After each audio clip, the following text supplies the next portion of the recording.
Kementerian Komunikasi dan Informatika, Kemenkominfo, yang kini berganti nama menjadi Kementerian Komunikasi dan Digital, Komdij, tengah diguncang skandal besar yang melibatkan penyalahgunaan alat canggih bernama Intelligence Trawling Engine, ICE.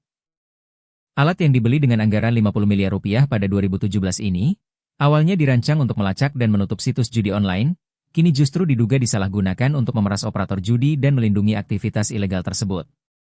Narasumber terpercaya, Rai Suryo, pakar teknologi dan mantan anggota DPR, dalam sebuah podcast bersama Rafli Harun mengungkap fakta mengejutkan ini, mengindikasikan keterlibatan 11 oknum pegawai Kemenkominfo serta beberapa pihak eksternal, dengan barang bukti mencakup 73 miliar rupiah, logam mulia, dan 2 senjata api. Skandal ini memicu kritik tajam terhadap kinerja mantan Menteri Johnny G. Plate dan Menteri saat ini, Budi Aris Setiadi, di tengah tekanan publik yang menuntut akuntabilitas penuh. Penyalahgunaan alat ICE, pengkhianatan uang rakyat. Menurut Rai Suryo, alat ICE mulai dioperasikan pada 3 Januari 2018 di bawah kepemimpinan Direktur Jenderal Aplikasi Informatika saat itu, Samuel Abrejani Pangerapan. Alat ini menggunakan algoritma canggih untuk mendeteksi situs judi online yang sering menyamarkan nama, seperti J1 atau 5 lot, yang sulit ditemukan secara manual. Namun, sejak 2022, setelah status pandemi COVID-19 dicabut, Standar Operasional Prosedur, SOP, kerja jarak jauh yang dikeluarkan oleh Menteri Johnny G. Plate tak pernah direvisi. Hal ini memungkinkan penyalahgunaan alat tersebut.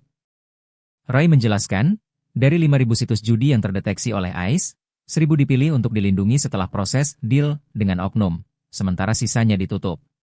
Ini bukan menutup situs, tapi cuma alamatnya yang diganti-ganti. Pembohongan publik, tegas Roy dalam wawancara eksklusif. Polisi telah menangkap 16 orang, termasuk 11 pegawai Kemenkominfo, dengan barang bukti yang mencengangkan, 73 miliar rupiah tunai, ratusan gram logam mulia, dan 2 senjata api. Skala kejahatan ini diyakini jauh lebih besar dari yang terungkap saat ini. Kegagalan kepemimpinan menteri. Rai Suryo menyoroti 2 kali kegagalan fatal di bawah kepemimpinan Johnny G. Plate, yang menjabat sebagai Menteri Kominfo dari 2019 hingga 2022. Pertama, kebocoran data Pusat Data Nasional, PDN, yang pernah ramai dibahas, dan kedua, membiarkan, atau bahkan sengaja tak merevisi, SOP yang memungkinkan penyalahgunaan ICE. Penggantinya, Budi Aris Setiadi, yang mulai menjabat pada 2023, juga tak luput dari kritik. Rai menduga adanya konflik kepentingan, terutama dengan keterlibatan oknum seperti Ahmad Hazinuddin, inisial AK, yang hanya lulusan SMK namun direkomendasikan menjadi tenaga ahli di Kemenkominfo. Inisial AK ini diduga dekat dengan menteri melalui inisial T, yang ternyata Zulkarnain Aprilian alias Tony Tom, ungkap Rai. Tony Tom, yang memiliki aset 19,5 miliar rupiah dan foto bersama Presiden Joko Widodo, Presiden Prabowo Subianto, serta Menteri Perhubungan Budi Karya Sumadi, diduga menjadi aktor kunci. Ini jejak korupsi terstruktur yang melibatkan top leader, tambah Roy, menyinggung kemungkinan keterlibatan pejabat tinggi. Modus pemerasan dan ketimpangan hukum. Modus operandi skandal ini melibatkan pemerasan terhadap operator judi online, dengan tarif Rp58 5 juta per situs untuk perlindungan. Rai menyebut tarif ini terlalu murah mengingat potensi pendapatan triliunan rupiah sejak 2022. Uang ini diduga mengalir ke organisasi, partai, atau bahkan kampanye Pilpres 2024, bisa sampai Bengawan Solo, artinya jauh sekali, katanya, mengacu pada kemungkinan aliran dana keluar Jawa. PPATK, Pusat Pelaporan dan Analisis Transaksi Keuangan, diyakini bisa melacak jejak ini jika serius ditelusuri. Skandal ini juga menyeret sejumlah artis ternama, seperti Denny Cagur, Amanda Manopo, dan Wulan Guritno, yang diduga mempromosikan judi online secara terang-terangan. Namun, penegakan hukum dinilai tak setara. Sebagai perbandingan, Gunawan Satbor, seorang konten kreator TikTok, ditangkap cepat karena promosi di live streaming, sementara artis besar dengan bukti jelas masih bebas. Ini nggak adil, hukum harus equal before the law, kritik Rai, menyoroti ketimpangan yang memicu kemarahan publik. Tantangan ke penegakan hukum. Roy Suryo mendesak Kapolri Jenderal Listio Sigit Prabowo untuk bertindak tegas. Pernyataan normatif, kalau ada bukti, kita proses, dinilai tak cukup, mengingat barang bukti sudah sebesar 73 miliar rupiah, logam mulia, dan senjata. Ia merekomendasikan mantan Dirjen Samuel Abrejani Pangerapan, yang mundur terhormat saat PDN bobol pada 2021, untuk memberikan keterangan sebagai orang dalam bersih.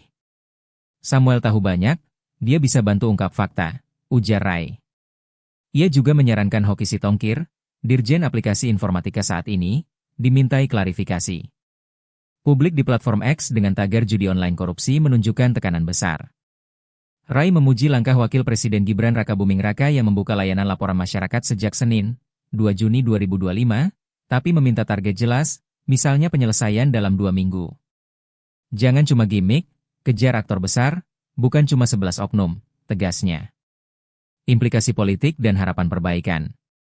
Skandal ini terjadi di tengah era transisi kepemimpinan dari Joko Widodo ke Prabowo Subianto, menguji komitmen pemberantasan korupsi. Roy mengapresiasi Menteri Komdij Muti Hafid yang mempersilakan polisi masuk menyelidiki, mirip sikap Kasum Kusnul Khotimah pada 2004 saat KPU kena hack. Namun, ia meminta kejar aktor utama, bukan cuma pelaku kecil. Ada dugaan keterlibatan sosok H dan yang sering disebut, yang pernah ancam, kalau saya apa-apa, saya bongkar. Netizen di X dengan frasa, bubar kabeh, menuntut pembersihan total. Tapi Rai was-was jika ini cuma jadi drama politik. Kasus akun Fufafafa, yang disebut berisi konten kotor dan diduga melibatkan pejabat, menambah kompleksitas. Roy berharap kasus ini jadi momentum perbaikan, bukan sekadar pembersihan permukaan. Jangan cuma tutup alamat situs, kejar server di Kamboja atau Vietnam, pintanya. Skandal penyalahgunaan alat AIS Kemenkominfo, seperti diungkap Rai Suryo, adalah pengkhianatan terhadap uang rakyat. Johnny G. Plate dan Budi Arisetiadi harus dipertanggungjawabkan, ditambah jejak Tony Tom dan Ahmad Hazinuddin. Penegakan hukum harus adil, melacak aliran dana sampai ke akar, apakah ke kampanye atau pejabat tinggi. Publik berhak atas transparansi penuh. Seperti disarankan Roy, ini waktunya adu data, bukan narasi kosong. Hanya dengan itu, kebenaran bisa terungkap, dan kepercayaan terhadap institusi bisa dipulihkan.